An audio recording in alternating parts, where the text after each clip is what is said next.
Shalom chers internautes, bienvenue dans votre émission Dites-nous Pasteur. C'est cette émission qui a pour vision d'amener le peuple de Dieu à vivre une vie chrétienne victorieuse par l'enseignement de la foi et par le renouvellement de l'intelligence. Aujourd'hui, nous allons nous entretenir sur ce grand thème qui est la rédemption. Et la personne qui va nous en parler, c'est le pasteur Dona Kapiamba Binounou, à qui nous disons bonjour pasteur. Bonjour ma soeur. J'espère que vous allez bien pasteur. Je vais bien par la grâce de Dieu. Amen. Alors, vous l'avez constaté, nous sommes dans un très beau cadre qui est celui de l'hôtel Betajo que nous vous conseillons fermement. Alors, pasteur, nous voulons parler sur la rédemption et nous espérons que vous nous en diriez un peu plus. Oui. Mais avant de commencer, est-ce que vous pouvez nous bénir par une prière? Merci, prions le Seigneur. Notre Père et notre Dieu, nous te disons merci pour cette occasion que tu nous offres afin que nous puissions échanger autour de ta parole. Nous avons besoin de ta présence, que ton Esprit Saint puisse nous illuminer, puisse nous conduire, puisse nous éclairer afin que nous puissions arriver à comprendre ce que tu as pensé. Nous remettons ce beau moment entre ta main, voulant que tu sois au centre de tout ce que nous allons dire et faire. Nous recommandons notre entretien entre tes mains. Au nom de Jésus-Christ, nous prions ici avec foi et nous disons Amen. Amen. Voilà, pasteur, nous avons quelques questions à vous poser sur le thème qui est la rédemption. Ok. Nous entendons parler de la rédemption, mais on se demande la rédemption en question c'est quoi? Puisque nous avons entendu même Job dire « Je sais que mon Rédempteur est vivant et il se lèvera le dernier ». Mais on se pose la question, la rédemption en question c'est quoi? Justement, nous allons commencer avec Job, comme vous l'avez cité. Il est celui qui a reconnu qu'il a un Rédempteur. Et lorsqu'on parle de la rédemption, il y a deux sens que nous pouvons retenir. Le premier sens, c'est le sens de la libération, comme Job. D'aucuns pensent peut-être que la rédemption, c'est seulement pour les païens. Mais non, même nous les chrétiens, nous avons encore besoin des rédempteurs. Donc, lorsqu'on parle de la rédemption, on voit deux personnes. Une qui est dans une position d'opprimé, dans une position d'esclavage, qui a besoin d'une autre deuxième personne qui est dans une position de force, de puissance. Alors Job, il n'était pas un païen, parce que Dieu lui-même, il est celui qui a rendu témoignage. Il a dit au diable, est-ce que tu as vu mon serviteur Job partout d'où tu es venu? Donc le premier sens de la rédemption, c'est le sens de la libération, de la délivrance. Job, il est celui qui a dit que mon Rédempteur est celui qui est vivant, il va pouvoir me délivrer. Je donne encore un autre exemple. Toujours dans la Bible, Moïse, il va trouver deux personnes qui étaient en train de se bagarrer. Il y avait un Hébreu et il y avait aussi un Égyptien. Moïse, il a vu que l'Égyptien était plus fort que l'Hébreu. Il est celui qui a pris parti de l'Hébreu et il a tapé l'Égyptien, il l'a tué, il l'a enfoui dans les sables. Il est parti. À ce niveau-là, Moïse devient maintenant le rédempteur de cet Hébreu qu'il a délivré parce qu'il était plus fort par rapport à l'autre. C'est de même qu'avec nous aujourd'hui. Prenons un exemple terre à terre, un enfant de première maternelle, de première primaire, un tout petit là, qui part à l'école avec son pain, du lait, c'est pas des biscuits, dans son cartable, il part avec ça à l'école. Un autre enfant plus âgé que lui, il est celui qui va pouvoir commencer à le maltraiter, il lui ravit ce qu'il a à manger. Comme il est impuissant par rapport à celui-là, il peut faire recours à son grand frère qui est peut-être en 3e, 4e. Il dit, mais il y a un monsieur qui est en train de me tracasser ici, chaque fois il mange mon pain. Celui-là, quand il viendra, il va pouvoir maintenant tabasser celui qui a tracassé son petit frère. Il devient maintenant son rédempteur. Ça, c'est le premier sens, le sens de la libération, le sens de la délivrance. Le deuxième sens que nous pouvons voir dans les termes la rédemption, c'est le rachat. C'est le sens le plus connu, le sens où tout le monde a quelque chose quand même à dire. Alors, lorsqu'on parle du rachat, on pense à l'échange. L'échange d'un bien ou d'un objet contre la monnaie ou contre quelque chose de valeur. Alors tout commence ici en tant que rachat, rédemption en tant que rachat tout commence avec la chute de l'homme dans les jardins d'Éden. La Bible nous dit, dans Genèse, chapitre 3, si vous lisez à partir du verset 7, je ne sais pas si vous pouvez permettre, on peut lire? Oui, sans problème. Alors, on peut chercher Genèse, chapitre 3, les versets 7 à 11. La Bible est en train de nous raconter une histoire là très bien sur la chute de l'homme. La Bible dit ceci, à partir du verset 7. Les yeux de l'un et de l'autre s'ouvrirent. Ils connurent qu'ils étaient nus, et ayant cousu des feuilles de figuier, ils s'en firent des ceintures. Alors ils entendirent la voix de l'Éternel Dieu qui parcourait les jardins vers le soir. Et l'homme et sa femme se cachèrent l'un loin de la face de l'Éternel Dieu, au milieu des arbres du jardin. Mais l'Éternel Dieu appela l'homme et lui dit, où es-tu? Il répondit, j'ai entendu ta voix dans le jardin et j'ai eu peur parce que je suis nu et je me suis caché. Et l'Éternel dit, qui t'a appris que tu es nu? Est-ce que tu as mangé de l'arbre dont je t'avais défendu de manger? Alors la suite, c'est l'homme qui est en train d'accuser la femme à son tour qui va pouvoir accuser le serpent, et finalement Dieu va pouvoir faire quelque chose. C'est ici où on voit maintenant l'action de la rédemption. La Bible dit, l'Éternel, au verset 21, l'Éternel Dieu fit à Adam et à sa femme des habits de peau et il les en revêtit. Amen. Alors, on voit que Dieu est celui qui a compris que l'homme est tombé plus bas. Il fallait relever cet homme-là. Il est tombé plus bas dans le péché. Il fallait le relever. Et cette action de relèvement-là, c'est ce qu'on va pouvoir appeler en un mot la rédemption. Alors, nous comprenons que c'est Dieu qui est l'auteur de la rédemption. Il pense lui-même comment il pouvait arriver à récupérer cet homme. L'homme, quand lui, il a commis le péché, il a trouvé bon de se faire une ceinture de feuilles, de figuier, tout autour de son hanche pour cacher sa nudité. Mais Dieu est allé plus loin. Il dit, ok, comme il a compris qu'il n'a pas d'habit, il est nu, il faut que je puisse le vêtir. Maintenant, regardez la sagesse de Dieu. Dieu va tuer un animal, il va prendre la peau de cet animal, il va donner à l'homme et à la femme comme vêtement pour couvrir leur nudité. La question qu'on peut se poser, cet animal qu'on avait tué, on a arraché la peau, où était parti le corps? Et c'est ça la grande révélation. Ce corps-là, c'est le corps de celui qui va pouvoir apparaître dans le Nouveau Testament pour racheter cet homme qui était tombé. C'est le corps de Jésus-Christ. C'est ainsi que la Bible est en train de dire, tu n'as voulu ni sacrifice, ni holocauste, mais tu m'as fait un corps. Et ce corps-là, c'est le corps de cet homme. Quand Jean-Baptiste était en train de baptiser, il a vu cet homme en train de passer. Il a dit, voici l'agneau de Dieu qui ôte les péchés du monde. Alors vous comprenez que la rédemption dans la deuxième dimension, c'est le rachat. Il fallait qu'il y ait quelqu'un qui puisse arriver à racheter l'homme qui était en mauvaise posture vis-à-vis de Dieu. Et ce quelqu'un-là, c'est le Seigneur Jésus-Christ. Donc, en résumé, nous pouvons retenir dans un premier temps que la rédemption, dans un premier temps, signifie la libération, la délivrance. Et deuxième temps, la rédemption signifie le rachat. Voilà, si je peux m'arrêter là-bas, comme ça on continue notre échange. Amen.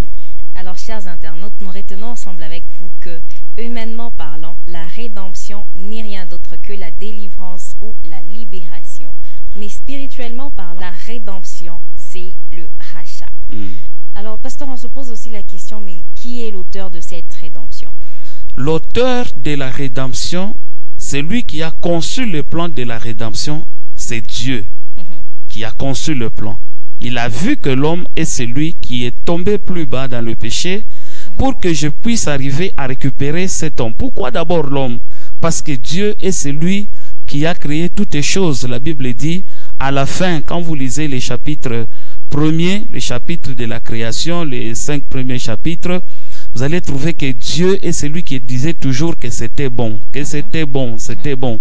Mais quand il a créé l'homme, il a dit que c'était très bon. Amen. Donc l'homme était le chef-d'œuvre de Dieu. Maintenant, Dieu, après avoir investi tout ce qu'il avait de meilleur dans l'homme, l'homme chute, l'homme commet le péché. Le péché sépare l'homme d'avec Dieu. Dieu ne pouvait pas être content. Il dit, c'est mon chef-d'œuvre, je dois chercher comment récupérer cet homme. C'est ainsi qu'il va concevoir le plan de la rédemption. Maintenant, comme Dieu a conçu le plan de la rédemption, il fallait qu'il puisse y avoir quelqu'un qui va pouvoir exécuter ce plan. Et c'est quelqu'un qui devrait exécuter ce plan, c'est son Fils, le Seigneur Jésus-Christ. Il est venu pour arriver à récupérer cet homme-là.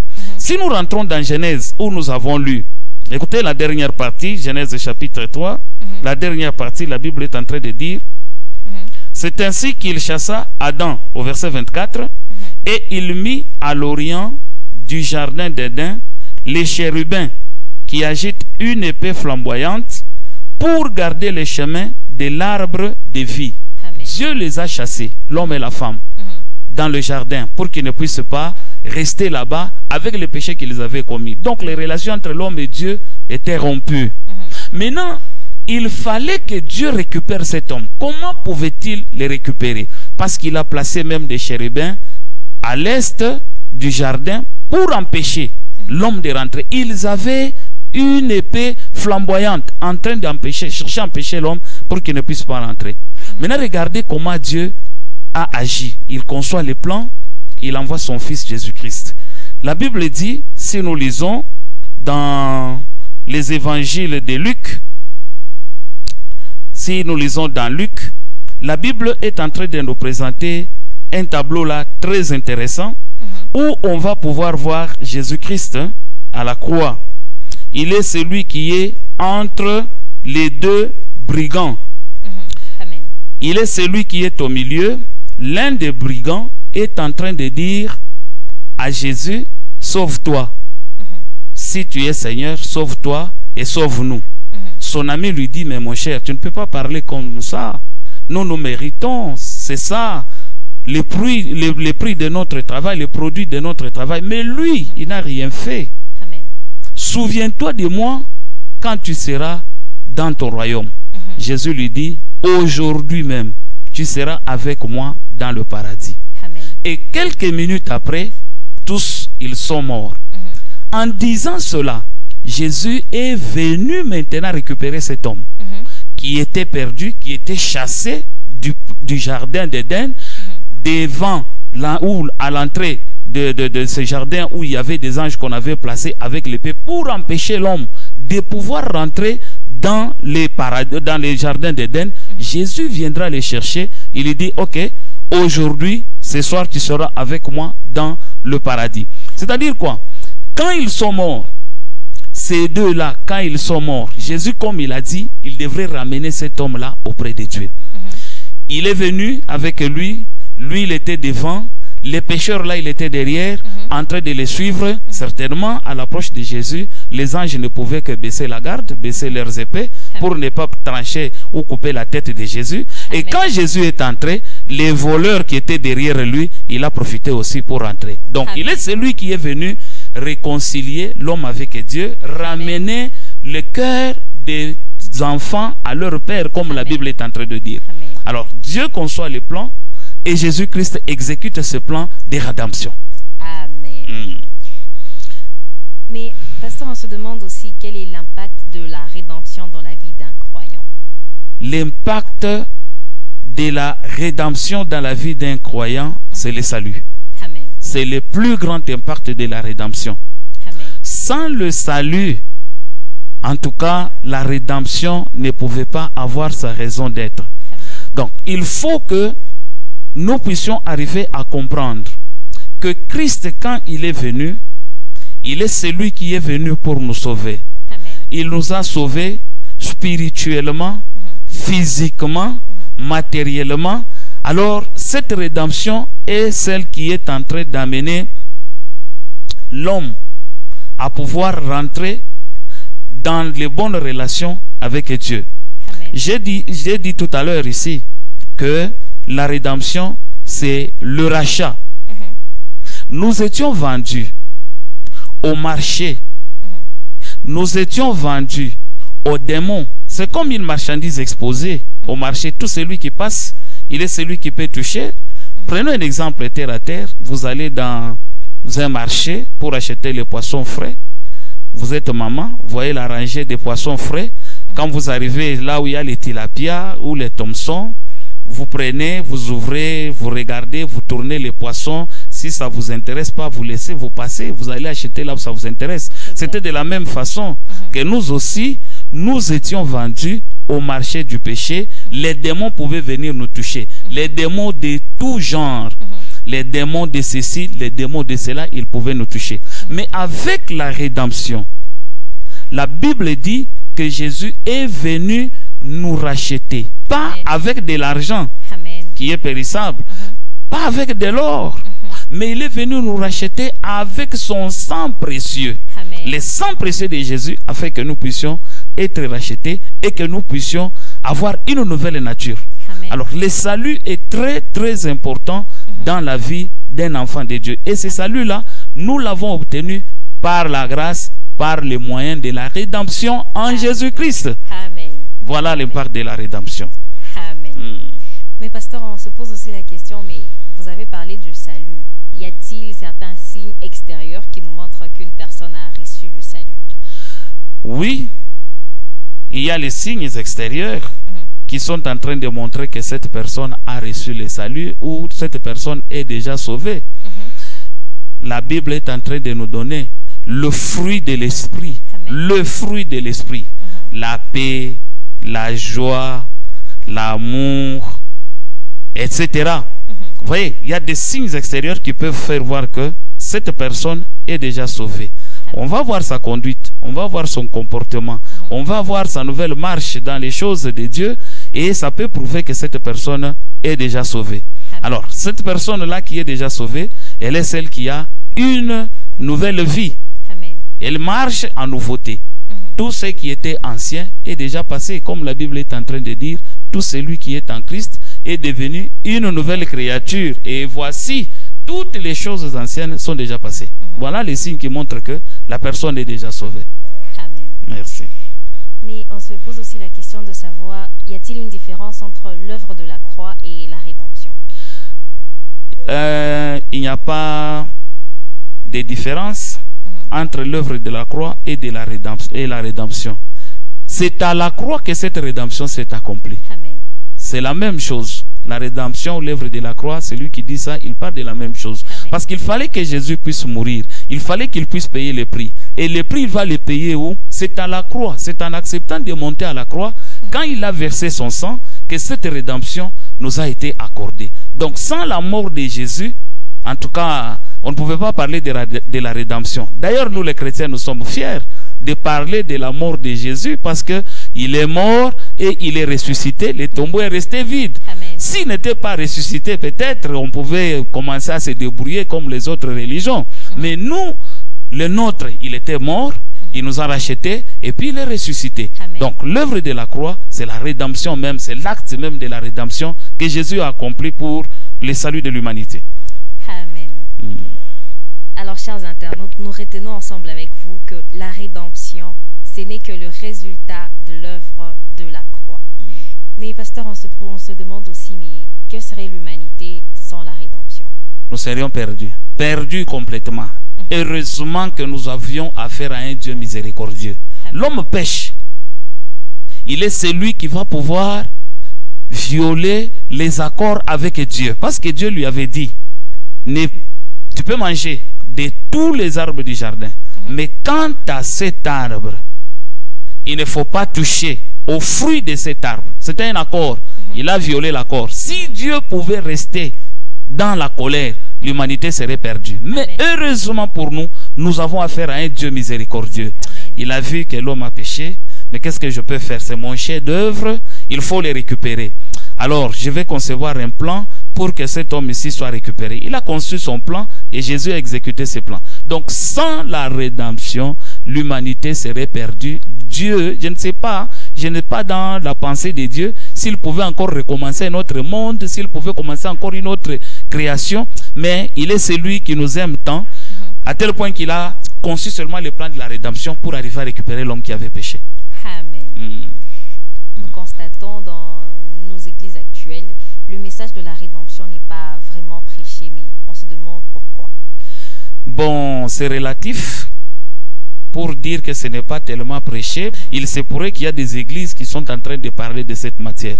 Mais aussi, ce sont des choses qu'on est en train d'enseigner aux débutants dans la foi pour qu'ils puissent arriver à affermir leur foi. Ce sont des enseignements d'affermissement.